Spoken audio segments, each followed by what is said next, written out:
The ticket in her hand was worth $12,000, a first-class suite on the inaugural flight of the Skylark A350. But to the crew of Flight 808, 17-year-old Maya looked like a mistake. She didn't fit their profile of wealth. She was young, black, and dressed in a vintage hoodie. They thought they could bully her. They thought they could silence her. They moved her to the back of the plane to please an entitled billionaire, unaware that the airline they worked for didn't just belong to a corporation. It belonged to her father, and he was watching the security feed live. The tarmac at JFK International Airport shimmered under the hazy heat of a July afternoon. Inside the terminal, the air was conditioned to a crisp, sterile chill, smelling faintly of expensive coffee and duty-free perfume. Maya Thorne adjusted the strap of her canvas backpack. It was an old thing, frayed at the edges, covered in patches from national parks and indie bands. It stood in stark contrast to the sleek, hard-shell Rimowa luggage gliding across the polished floors around her. Maya didn't care. She checked her boarding pass on her phone again, just to be sure. Seat 1A, first class suite. She took a deep breath. This wasn't just a flight. It was a test run. Her father, Alexander Thorne, the reclusive titan behind Thorne Global and the newly acquired Apex Airlines, had asked her to fly commercial. He wanted eyes on the ground, or rather, eyes in the sky. He wanted to know how his new acquisition was treating its customers when they thought the boss wasn't looking. "Just be yourself, Mia," he had told her that morning over breakfast at their estate in the Hamptons. "Don't flash the black card. Don't mention my name. Just fly. See how they treat you." Maya approached the gate for Apex Airlines, Flight 808, to London Heathrow. The line for economy was a serpentine mass of tired travellers, but the lane for first and business class was empty, save for a velvet rope and a pristine red carpet. She stepped onto the red carpet. "Excuse me, miss." The voice was sharp, like the crack of a whip. A gate agent, a tall woman with her blonde hair pulled back so tightly it looked painful, stepped out from behind the podium. Her name tag read Brenda. "The line for Zone 4 is back there," Brenda said, pointing a manicured finger toward the chaotic economy queue without even looking at Maya's face. "Please don't block the premier access." Maya paused, her expression neutral. She was used to this. The assumption that she didn't belong in certain spaces was a background noise she had learned to tune out, though it never ceased to sting. "I'm not in Zone 4, Maya said softly. She held up her phone, displaying the QR code. "I'm in Zone 1. Brenda blinked. She looked at the phone, then at Maya's hoodie, then down at her scuffed Converse sneakers. A sneer tugged at the corner of her mouth, so subtle it was almost professional.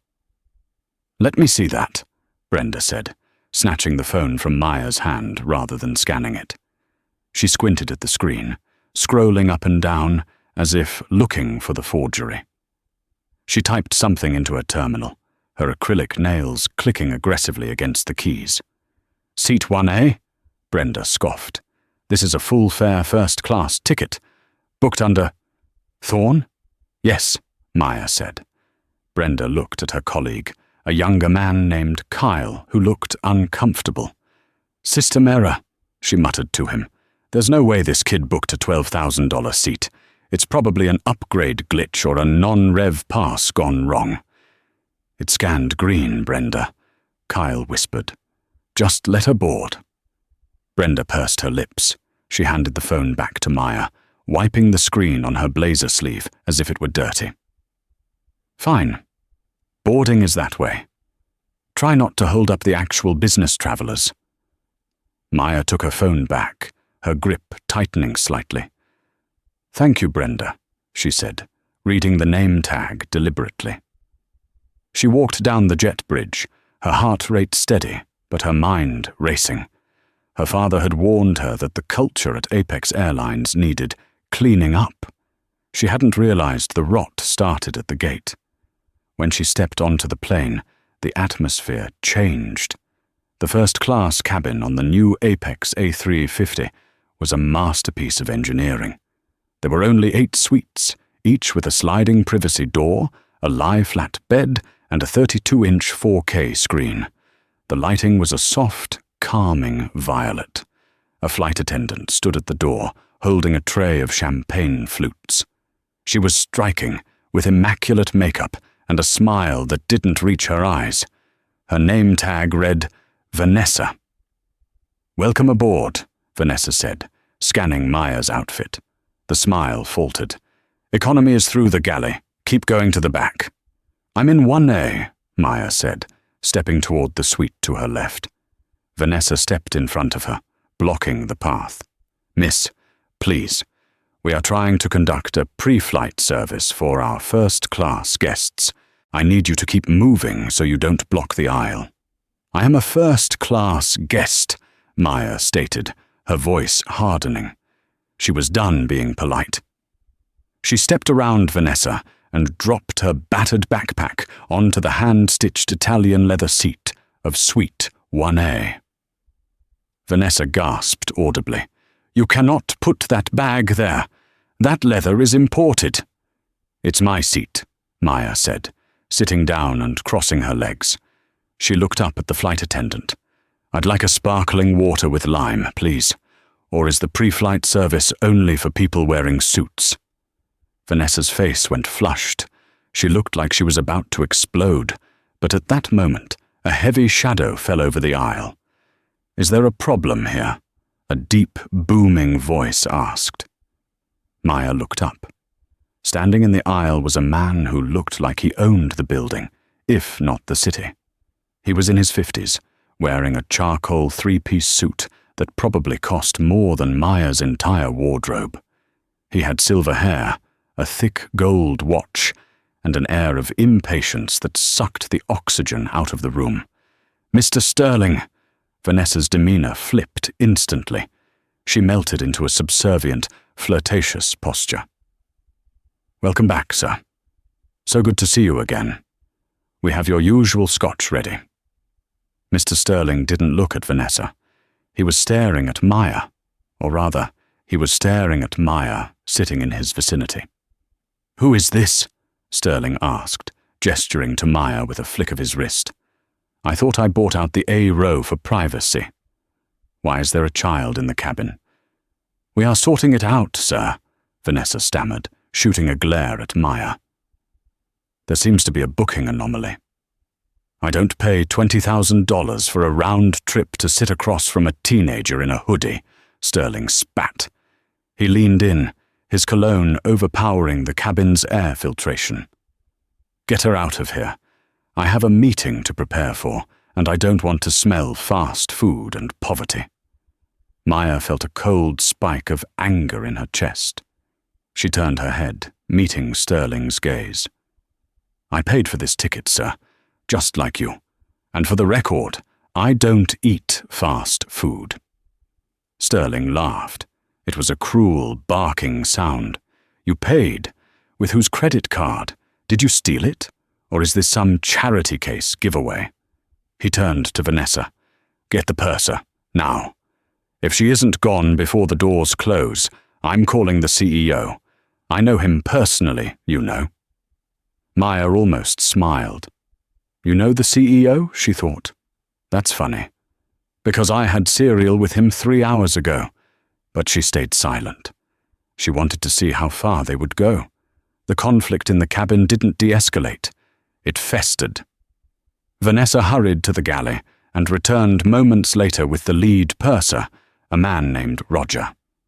Roger had the weary, harried look of a man who had dealt with too many difficult passengers and had decided that the path of least resistance was always to side with the platinum cardholder. Roger adjusted his tie and approached Suite 1A. He didn't introduce himself to Maya. He didn't ask for her name. He simply leaned over the partition, invading her personal space. "Miss," Roger said, his voice dripping with faux patience. "We have a situation. This suite is technically reserved for our global elite members. It seems the system allowed you to book it in error." "It wasn't an error," Maya said calmly. "I selected the seat. I paid the fare. I have the boarding pass." "Look," Roger sighed, lowering his voice. "Mr. Sterling is one of our most valued clients. He requires absolute quiet and privacy to conduct his business. We have a very comfortable seat for you in Economy Plus. It has extra legroom. I can even offer you a meal voucher." "You want to downgrade me?" Maya asked, raising an eyebrow. "I paid for first. I'm not moving to Economy Plus for a meal voucher." "It's not a request, kid," Mr. Sterling interrupted. He had taken his seat in 2A, directly behind her, but was standing up again, looming over the partition. "This airline has standards. You are disrupting the ambience. You clearly don't belong here." "What is the standard exactly?"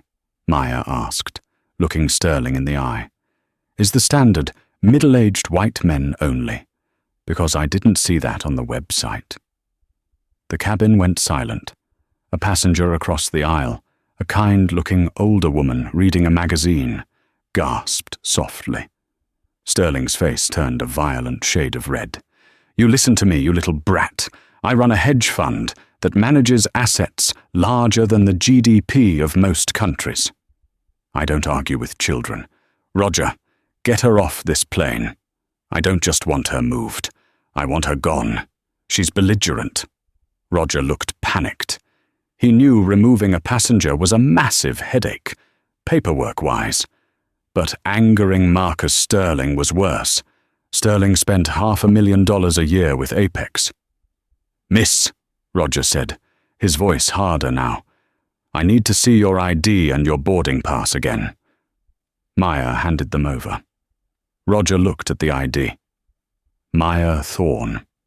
The name didn't ring a bell for him. The airline had only been acquired by Thorne Global 2 weeks ago, and the transition was still happening at the corporate level.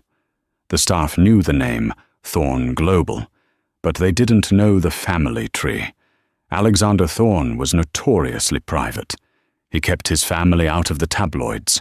There were no pictures of his daughter on Google Images.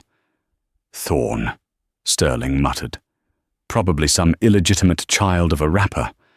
Look at her." Maya picked up her phone. She unlocked it and opened her text messages. She tapped on the thread pinned at the top. "Dad." "Maya, they are trying to kick me out. One passenger, Sterling, is demanding it. Crew is siding with him. Location, JFK, Flight 808. She saw the 3 dots appear instantly. Then a reply. "Dad, stay in the seat. Don't move. I'm calling the ops center." Maya locked her phone and looked at Roger. "I am not moving. And if you touch me or my property, I will file a lawsuit that will make your head spin." "A lawsuit?" Sterling laughed, pouring himself a drink from the pre-departure bottle he had grabbed from Vanessa's cart. "With what lawyer? The public defender?" "Sir, please sit down," Roger told Sterling, but his tone was pleading, not commanding. He turned back to Maya. "Miss, the captain has been informed. We are declaring you a security risk due to non-compliance." "Non-compliance?" Maya asked. "I'm sitting in my assigned seat." "You are refusing crew instructions to relocate," Roger said. "That is a federal offense. We can have the marshals escort you off." "Do it," Maya challenged him. "Call the marshals." She knew the marshals would check the manifest properly. She knew the marshals would see who purchased the ticket, but Roger didn't want the delay of calling law enforcement. He wanted a quick fix. Roger grabbed Maya's backpack from the seat. "Hey!" Maya shouted, reaching for it. "We are moving your bag to row 45, Roger said, walking briskly down the aisle toward the back of the plane. "You can follow your bag, or you can fly without it." "That's theft," Maya said, unbuckling her seatbelt. "It's luggage handling," Vanessa sneered from the galley. "Go on." "Bye-bye." Sterling clapped his hands mockingly. "Finally." Excellent service, Vanessa. Make sure to comp my drink for the disturbance. Maya stood up in the aisle. She was shaking, not with fear, but with the adrenaline of pure injustice. She looked at the empty seat where her bag had been. She looked at Sterling, who was now settling in, opening his laptop as if she didn't exist. "You're making a mistake," Maya said, her voice steady but carrying through the quiet cabin. "A very expensive mistake." "The only mistake was letting you through security," Sterling muttered without looking up. Maya turned and walked toward the back of the plane. She wasn't defeated. She was regrouping. As she passed through the curtain separating first from business and then business from economy, the eyes of the other passengers followed her. Some looked sympathetic. Most just looked relieved it wasn't them. She found her bag shoved into an overhead bin in row 45, the very last row of the plane, right next to the lavatories. The seat didn't recline. The smell of chemical toilet fluid was already wafting through the air. She sat down, jamming her knees against the seat in front of her. She took out her phone. "Maya. I'm in row 45. They moved me. They took my bag. The passenger is Marcus Sterling. Dad. Sterling, I know him. He's shorting our stock. Hold on. The pilot is getting a message on A-cars right now. Up in the cockpit, Captain James Miller was running through the pre-flight checklist. He was a veteran pilot, 20 years with the airline, and he just wanted an on-time departure. The ground crew had cleared the chocks. The tug was connected. Suddenly, the A-cars printer, the aircraft communications addressing and reporting system, began to whir. Usually, these messages were routine weather updates or dispatch adjustments. But the printer didn't stop.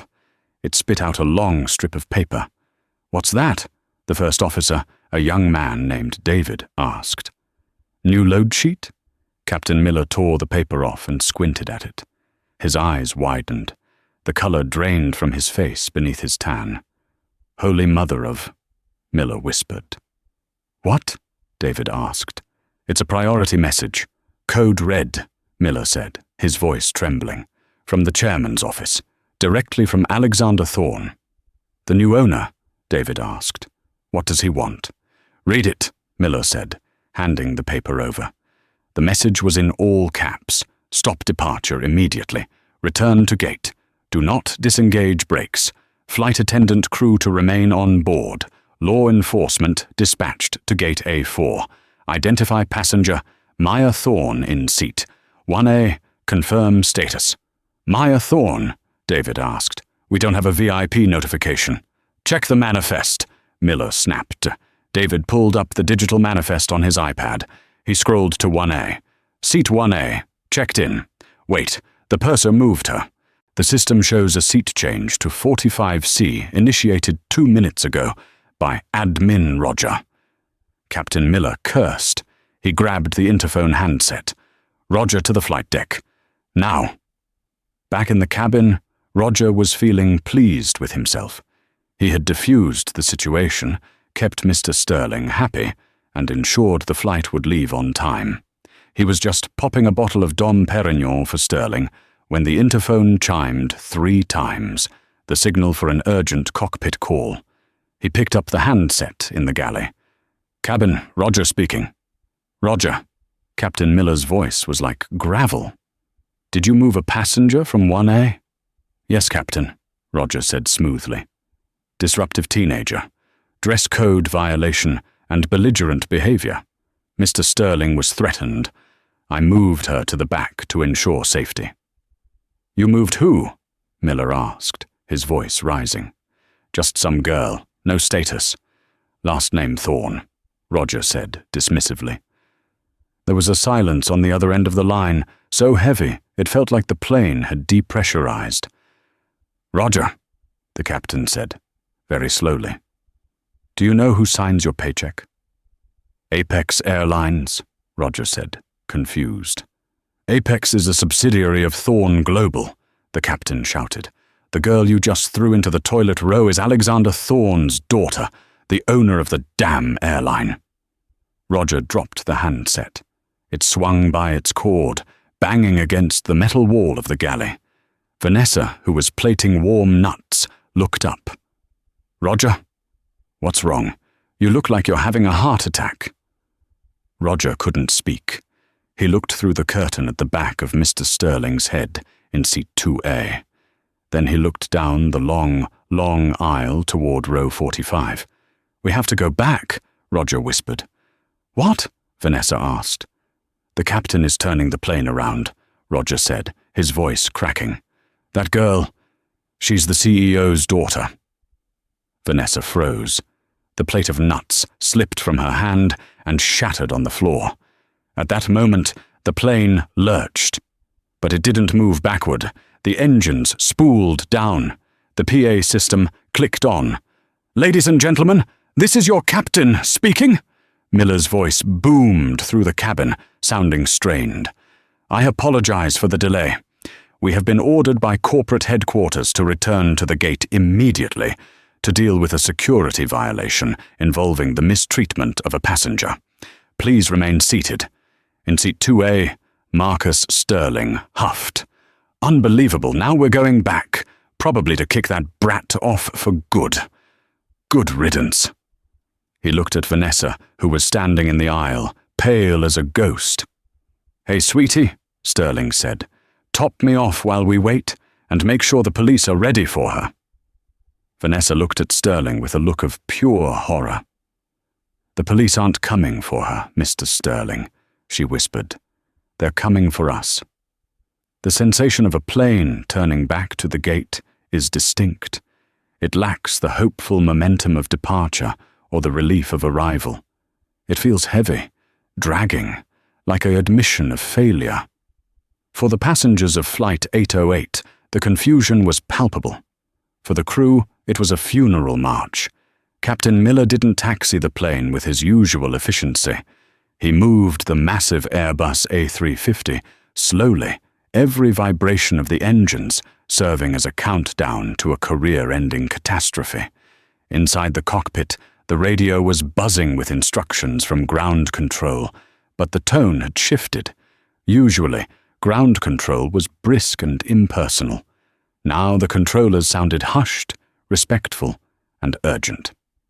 "Apex 808, you are cleared for immediate docking at Gate A4, the controller said. "Be advised, airport security and corporate assets are already on the jet bridge. Do not open the main cabin door until the lead vehicle signals." "Copy that," Miller said, his throat dry. He glanced at his first officer. "David, pack your bag. I don't think we're flying anywhere today." Back in the cabin, the atmosphere in first class had turned bizarrely surreal. Marcus Sterling, oblivious to the sword hanging over his head, was treating the delay as a personal inconvenience that could be solved with alcohol and complaints. "This is ridiculous," Sterling loudly announced to the cabin, clinking his ice against the glass. "One unruly child disrupts the entire schedule. I hope they bill her parents for the fuel. I intend to sue for lost time." He looked at Vanessa, who was standing by the galley curtain, trembling. Her hands were shaking so badly she had hidden them behind her back. "Why are you standing there?" Sterling snapped. "I asked for a refill 5 minutes ago. If we're stuck on the tarmac, keep the scotch flowing.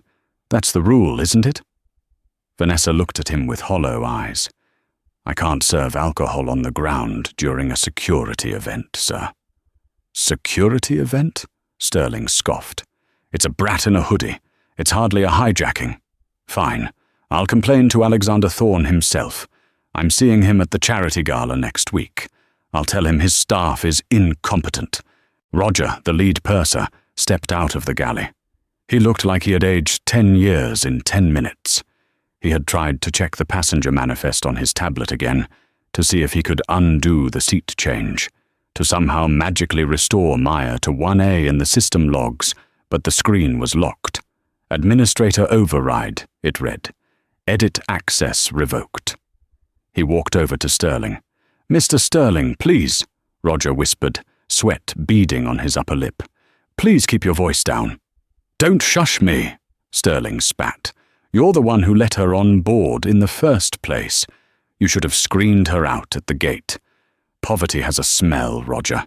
You should learn to recognize it." The plane shuddered to a halt. The fasten seatbelt sign pinged off, but nobody moved. Through the windows, the passengers could see the flashing lights of police cruisers on the tarmac below. But these weren't just airport security beat cops. There were black SUVs, Cadillac Escalades with tinted windows, pulling up right next to the stairs. "Look at that," Sterling laughed, peering out the window. "They brought the SWAT team for her. Good. Maybe she has a weapon. I told you she looked dangerous." The main cabin door thumped. The sound of the pressurized seal breaking echoed through the silent plane. Vanessa took a step back, pressing herself against the bulkhead. Roger adjusted his tie, trying to look authoritative, preparing his speech about the unruly passenger in 45C. The door swung open. It wasn't a standard gate agent who entered. It was a phalanx of uniformed officers from the Port Authority Police Department, led by a man in a sharp, navy blue suit. He wore an earpiece and moved with the precise, lethal grace of a Secret Service agent. This was Silas Vance, the head of security for Thorn Global. Sterling beamed. "Finally, officers, back here. The problem is in the rear. She was threatening me, refused to leave my vicinity, likely intoxicated." Silas Vance didn't even blink. He didn't look at Sterling. He didn't look at Roger. He walked straight past the first-class suites as if they were empty furniture. "Secure the exits," Vance ordered the officers. 2 policemen stationed themselves at the front door. 2 more moved down the aisles to the emergency exits.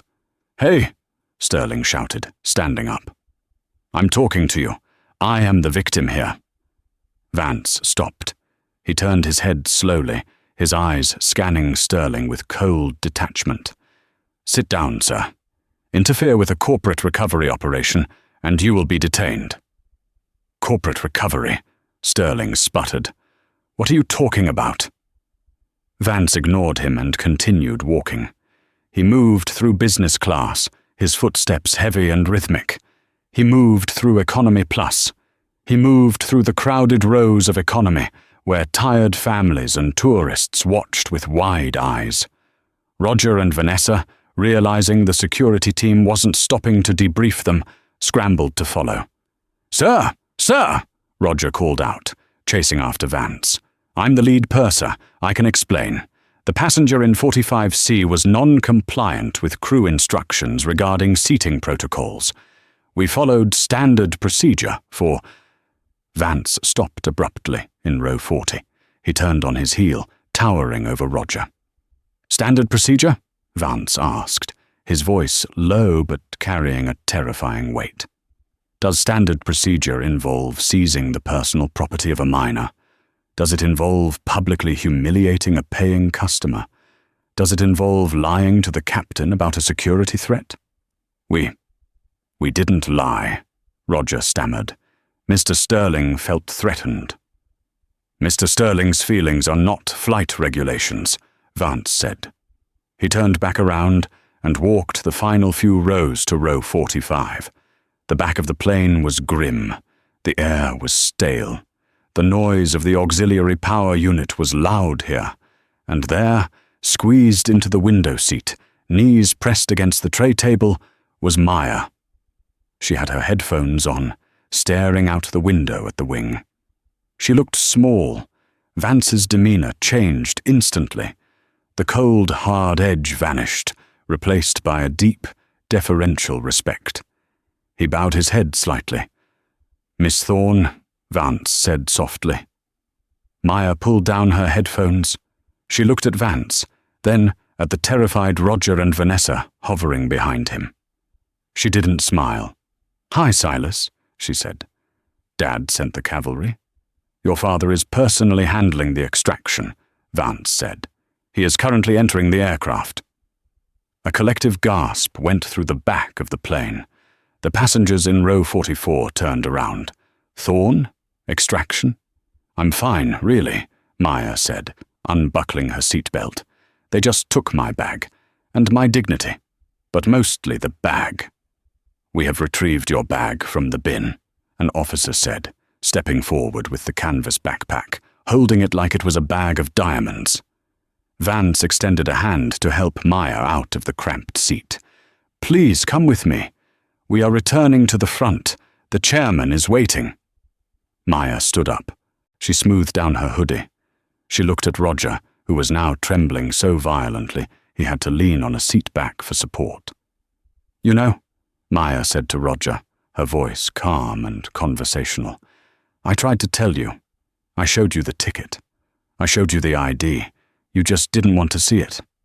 I didn't know, Roger whispered. I thought. You thought I was nobody, Maya finished. That's the problem. She walked past him, leading the procession back up the aisle. It was the longest walk of Roger's life. He had to follow the girl he had bullied, flanked by police, back toward the first-class cabin where his career was about to end. When Maya and her entourage reached the curtain, separating business from first class, the scene had shifted from confusion to absolute stillness. Standing in the galley, blocking the exit door, was Alexander Thorn. He was a man who commanded rooms simply by entering them. Tall, with broad shoulders and eyes that were famously described by Forbes magazine as predatory, he wore a simple black turtleneck and a blazer. He didn't look like a businessman. He looked like a titan. He wasn't yelling. He wasn't making a scene. He was simply standing there, looking at the empty seat in 1A, and then looking at Marcus Sterling in 2A. Sterling, for the first time, looked unsure. He recognized Alexander Thorn immediately. They moved in similar circles, though Thorn was the sun and Sterling was merely a planet in orbit. Alexander! Sterling stood up, forcing a jovial smile, buttoning his suit jacket. My God, what a surprise! I was just telling your crew. Alexander Thorn held up one hand. The gesture was small, but it silenced Sterling instantly. Thorn looked past Sterling. He saw Maya emerging from the aisle, flanked by Vance and the police. His expression softened for a fraction of a second, a father's relief, before hardening back into diamond-edged anger as he looked at the crew. Maya, Thorn said, his voice deep and resonant. Are you hurt? No, Dad, Maya said, stepping into the first-class cabin. She stood next to her father. The resemblance was undeniable now that they were side by side. The same eyes, the same set of the jaw. Just humiliated. Humiliated, Thorn repeated the word, tasting the bitterness of it. He turned his gaze to Roger and Vanessa, who had been corralled into the galley by the police. You humiliated my daughter on her own aircraft? Vanessa burst into tears. Sir, please. We didn't know. She didn't look like a first-class passenger. We were just trying to protect the premium experience. The premium experience, Thorn said, stepping closer to Vanessa. She flinched. Is the premium experience defined by racism? Is it defined by judging a book by its cover? You saw a young black girl in a hoodie and decided she was trash. You didn't check the manifest properly. You didn't listen to her. You listened to him. Thorn pointed a finger at Sterling without looking at him. Now, hold on a minute, Alex, Sterling interjected, his voice regaining some of its arrogance. Let's be reasonable. The girl was taking up a prime seat. I pay a lot of money to this airline. I expect a certain caliber of neighbor. I didn't know she was your spawn. If I had known, obviously. If you had known, you would have kissed her ring. Thorn cut him off, turning to face Sterling. But because you didn't know, you treated her like dirt. That tells me everything I need to know about your character, Marcus. It's a misunderstanding, Sterling insisted, sweating now. I was stressed. The market has been volatile. I needed quiet. I asked the crew to handle it. They are the ones who moved her." "They moved her because you demanded it," Thorne said. "I heard the cockpit voice recorder audio, Marcus. It's live-streamed to ops. I heard you call her a charity case. I heard you threaten my staff with your influence." Thorne took a step closer to Sterling's suite. "You like to throw your weight around, Marcus. You like to use your money to bully teenagers. Let's talk about money." Thorne pulled a phone from his pocket. He tapped the screen once. "I just got off the phone with the Apex Board of Directors," Thorne said calmly. "And my legal team." "Legal team?" Sterling laughed nervously. "For a seat dispute. Come on, Alex. I'll send the girl a gift basket. Let's not be dramatic." "You are currently sitting in a seat owned by Thorne Global," Alexander said. "You are trespassing." "I have a ticket," Sterling yelled. "Not anymore," Thorne said. "Your ticket has been voided. In fact, your entire account has been voided. Your miles, gone. Your status, revoked." "You can't do that," Sterling said, his face turning purple. "I'm a global elite member. I own the airline, Marcus. I can ban anyone I want. And as of 2 minutes ago, you are placed on the Apex no-fly list, permanently. And not just Apex. I've flagged your profile across the entire Alliance network. You won't be able to book a flight on a major carrier in North America or Europe by tomorrow morning." Sterling's mouth fell open. "You're bluffing. You can't blackball a billionaire." "Watch me," Thorne said. He nodded to the police officers. "Officers, this man is trespassing on private property and refuses to leave. Please remove him." "Wait!" Sterling shrieked as 2 burly officers grabbed his arms. "Get your hands off me. Do you know who I am? I will sue this entire airline into the ground." "You're welcome to try," Thorne said coldly. "But you'll be doing it from the train station." Sterling kicked and screamed as he was dragged out of the suite. His expensive loafers scraped across the floor, the same floor he had claimed Maya was too dirty to walk on. He was hauled down the aisle, past the staring eyes of the economy passengers he despised, screaming threats that nobody listened to. When the screaming faded into the jet bridge, the silence in the cabin was heavy. Thorne turned back to the crew. Roger and Vanessa were huddled together, looking like deer in headlights. Brenda, the gate agent who had started it all, had been brought onto the plane by security and was standing by the door, pale and silent. "Now," Thorne said, his voice dropping to a terrifyingly quiet register, "let's discuss your employment." "Sir," Roger wept, falling to his knees, literally, on his knees in the galley. "I have a mortgage. I have 2 kids in college. Please, it was a mistake. I was pressured by Mr. Sterling. He's a VIP. We are trained to prioritize VIPs." "You were trained to prioritize passengers," Thorne corrected him. "You broke federal aviation regulations by moving a passenger against her will without a safety justification. You falsified a report to the captain claiming she was a threat." Thorne looked at Maya. "Maya, what do you want to do?" Maya looked at Roger, groveling on the floor. She looked at Vanessa, whose mascara was running down her cheeks. She looked at Brenda, who was staring at the floor, unable to make eye contact.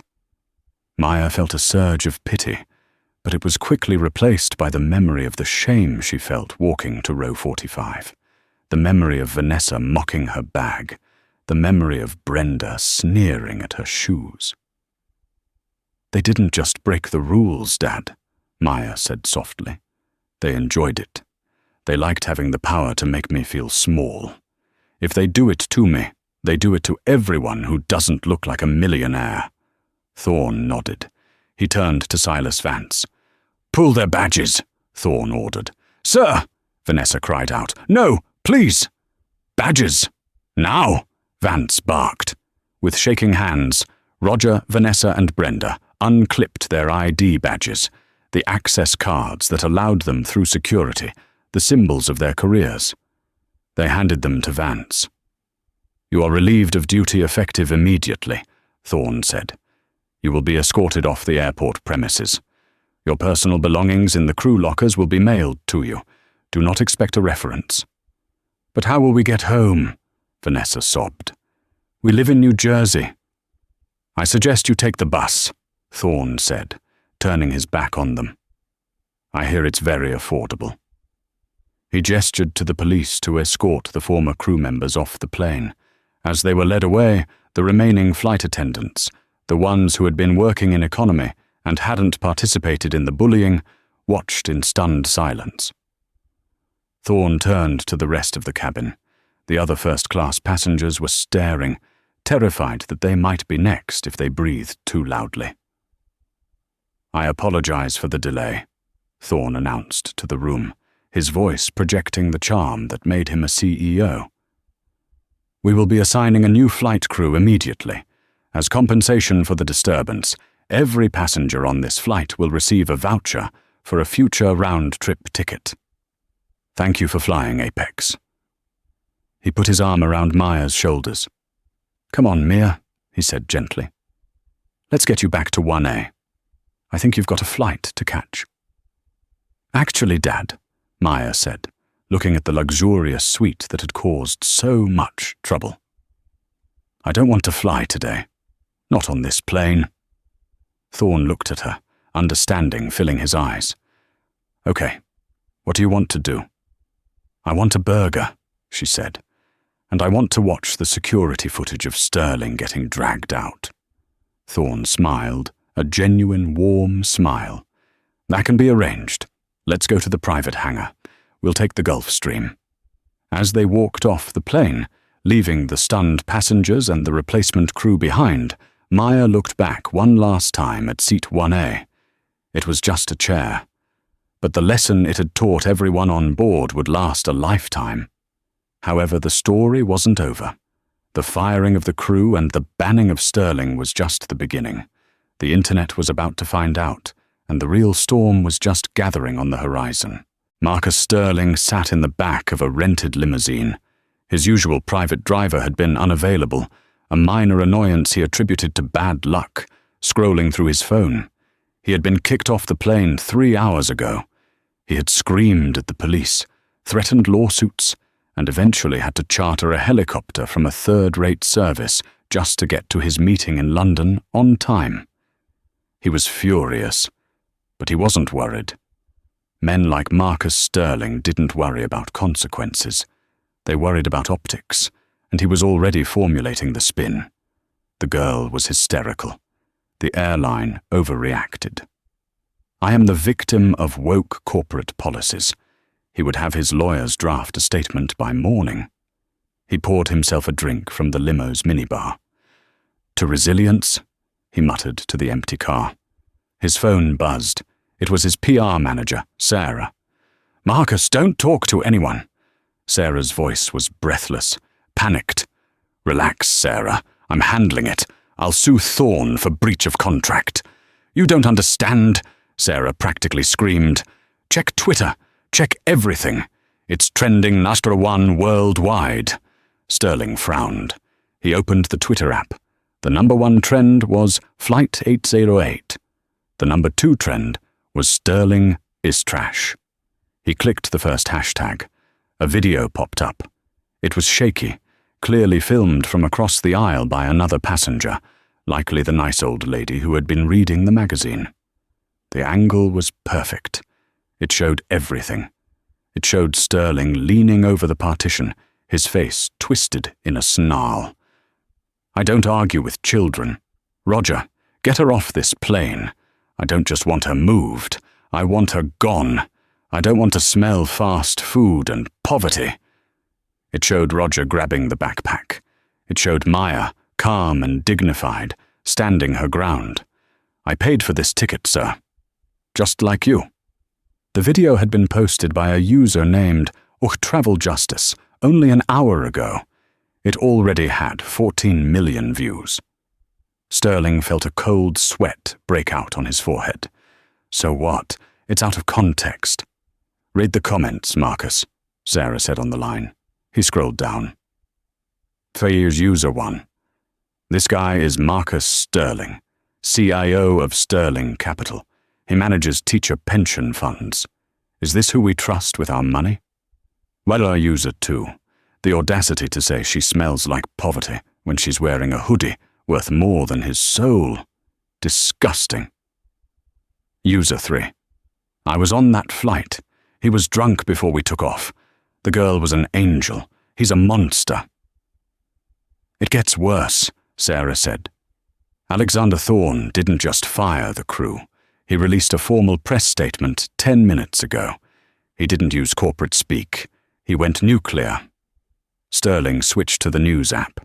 There was the headline, Thorne Global CEO condemns elitist bigotry on Flight 808, releases security footage. Thorne hadn't just relied on the passenger video. He had released the cabin security footage, high definition, clear audio. It showed the entire interaction from the moment Maya boarded. It showed Vanessa sneering at the ticket. It showed Brenda at the gate. It showed the police dragging Sterling off while he screamed profanities. I need to go on TV, Sterling said, his hands shaking. Get me an interview. I need to apologize. I'll say I was on medication. I'll say I was having a panic attack. It's too late for an apology tour, Marcus, Sarah said, her voice icy. The board called me while you were in the air. They're convening an emergency meeting tonight. They can't fire me. I founded the company. They can invoke the moral turpitude clause in your contract. Your stock dropped 18% in the last hour. The teachers' union just pulled a $4 billion contract. You are toxic, Marcus. Sterling hung up. He looked out the window. The London skyline was grey and imposing. For the first time in his life, he felt small. Meanwhile, across the Atlantic, the fallout for the crew was less public, but equally devastating. Roger sat in his living room in Queens, the blinds drawn. The news was playing on the TV. His face was blurred in the clips, but his name had leaked. Roger M., lead purser. His phone had been ringing non-stop for hours. Friends, family, other flight attendants. He hadn't answered a single call. He looked at the small box of belongings he had carried out of the airport. A stapler, a photo of his dog, a lanyard with the airline logo. 20 years of flying, 20 years of seniority. Gone in 5 minutes because he was too afraid to say no to a man in a suit. His wife walked into the room. She looked tired. Roger, she said softly, the mortgage payment is due next week. I know, he snapped, then softened. I know. Maybe you can apply to Delta or United. Roger laughed, a dry, bitter sound. I'm blacklisted, honey. Thorne flagged my file in the FAA database for gross misconduct and discriminatory practices. I won't even get hired to drive the baggage cart. I'm done. I'm 50 years old and my career is over. Vanessa was faring even worse. She was younger, obsessed with social media. She had made the mistake of checking her Instagram DMs. Thousands of messages. You're the stewardess who hates kids. Hope you enjoy the unemployment line. Racist. She deactivated her account, her hands trembling. She had always prided herself on being the face of first class, the glamour, the travel. Now, she was the face of everything wrong with the industry. She remembered Maya's face when she mocked the backpack. She remembered the feeling of superiority she had felt. It made her sick to her stomach now. She realized, too late, that true class wasn't about the price of the ticket. It was about how you treated people. Back in the Sterling Capital offices, the shredders were running. Marcus Sterling burst into the boardroom at 2 a.m., looking disheveled. The entire board of directors was there, seated around the mahogany table. They didn't stand up when he entered. Gentlemen, Sterling panted, I can fix this. I'll make a donation. I'll start a scholarship fund for underprivileged youth. We can spin this. The chairman of the board, a man named Arthur, who had been Sterling's mentor, shook his head. "It's not just the video, Marcus," Arthur said, sliding a folder across the table. "What is this?" "Thorn Global acquired our debt notes this afternoon," Arthur said heavily. "While you were in the air, Alexander Thorn bought out our primary lenders. He owns our leverage." Sterling felt the room spin. "He bought the debt?" "He called it a strategic acquisition of distressed assets," Arthur said. "He gave us an ultimatum. We either declare bankruptcy immediately or we terminate you with cause and strip you of all equity." "You can't do that," Sterling screamed. "We already did. The vote was unanimous. You're out, Marcus. Security is waiting to escort you from the building. And Marcus?" Sterling paused at the door, his eyes wild. "Thorn left a message for you," Arthur said. He said, "Tell Marcus that karma flies first class." 6 months had passed since the incident on Flight 808. The world had moved on to new scandals, as the world always does, but for the people involved, the scars were permanent. JFK International Airport was busy as ever. The holiday rush was in full swing. In the basement level of the terminal, near the waste management facility, a man in a grey jumpsuit was pushing a heavy cart of trash bags.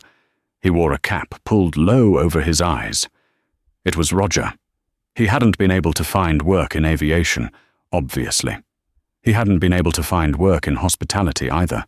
His face was too recognizable for a while, and then the background checks would come back with termination for cause, discriminatory conduct.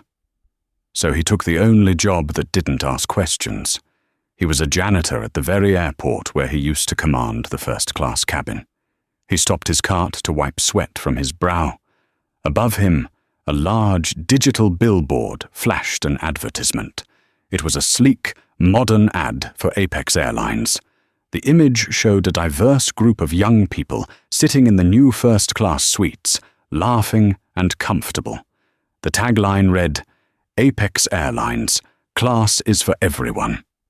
And there, in the center of the ad, looking radiant and powerful, was Maya Thorn. She wasn't wearing a suit. She was wearing her hoodie and sneakers, sitting in seat 1A, holding a glass of sparkling water.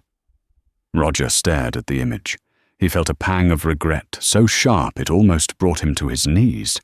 He realized that he had been the gatekeeper of a club that didn't matter, and in doing so, he had locked himself out of a decent life. He pushed his trash cart forward. He had work to do. Vanessa had moved back to her parents' house in New Jersey. She was working as a receptionist at a dental office. It was quiet, boring work. Every time a patient walked in, she flinched, expecting them to recognize her. One afternoon, a young black teenager walked in for an appointment. She was wearing a backpack covered in patches. Vanessa froze. "Hi," the girl said, smiling. "Checking in for 2:30. Vanessa looked at the backpack. Then she looked at the girl. "I like your bag," Vanessa said, her voice cracking slightly. "Thanks," the girl said. "Here's your paperwork," Vanessa whispered. She treated the girl with the utmost respect, offering her water, making sure she was comfortable. It wasn't much. It wouldn't undo the past. But it was a start. And then there was Marcus Sterling. He wasn't in prison. Wealth usually protects men from cells, but he was in a prison of his own making. He had lost the company. He had lost his reputation. His wife had filed for divorce 3 weeks after the incident, citing irreconcilable differences and taking half of what remained of his fortune. He was currently living in a small rented apartment in Connecticut. He was trying to launch a new consulting firm, but nobody returned his calls. He was radioactive. He sat at his small kitchen table, watching a business news channel. The anchor was interviewing Alexander Thorn. "Mr. Thorn," the anchor asked, "Apex Airlines has seen a 40% increase in revenue since the rebrand. To what do you attribute this success?" Alexander smiled at the camera. We listened. We realized that the old way of flying, the exclusion, the elitism, was dying. We decided to treat every passenger, whether they pay $100 or $10,000, with the same human dignity. And your daughter, how is she? She's doing great, Alexander said. She's actually heading to college this fall. She's flying commercial, of course. Sterling turned off the TV. He looked at his reflection in the dark screen. He looked old. He looked tired. He realized that he had spent his whole life climbing a ladder, stepping on people to get to the top, only to realize he had leaned the ladder against the wrong wall. The final scene of our story takes place back at JFK, Gate A4. Maya Thorne stood at the podium. She was 18 now, a freshman at Stanford. She was flying out for the semester. She approached the gate agent. It was a new woman, young, with a bright smile. Boarding pass, please? Maya held up her phone. Seat 1A. The agent scanned it. The machine beeped green. Welcome back, Miss Thorne, the agent said pleasantly. We have a full flight today, but your suite is ready. Maya walked down the jet bridge. She stepped onto the plane. The crew was new. The vibe was different. It was lighter, friendlier. She walked to seat 1A. She placed her battered canvas backpack on the leather seat. She waited for a reaction. A flight attendant walked by, a young man named Leo. He looked at the bag. He looked at Maya. Cool patches, Leo said with a genuine smile. Can I get you a drink before takeoff? Maya smiled back. It was a smile of victory, not over others, but over the system that had tried to break her. Sparkling water with lime, please, she said. She sat down and looked out the window as the plane pushed back. She saw the tarmac, the baggage carts, the vast network of the airport. Somewhere out there, the people who had tried to shame her were living with the consequences of their choices. She put on her headphones. She didn't need to be the CEO's daughter today. She didn't need to be a viral sensation. She was just a girl going to school, taking up the space she deserved. The engines roared to life, a sound of pure power. Maya closed her eyes. This time, she thought, we fly. The story of Maya Thorne and the crew of Flight 808 is a powerful reminder that true status isn't determined by the clothes you wear or the seat you book, but by the character you show when you think no one is watching. Marcus Sterling and the crew made the fatal mistake of judging a book by its cover, assuming that wealth and power only looked a certain way. They learned the hard way that in the modern world, arrogance is a liability, and dignity is the ultimate currency. Justice was served not just through the loss of their jobs, but through the complete dismantling of their egos. If you enjoyed this story of karma and justice, please hit that like button. It really helps the channel grow. Don't forget to subscribe and turn on the notification bell so you never miss a new story. Share this video with a friend who needs a reminder that karma is always watching. Thanks for watching.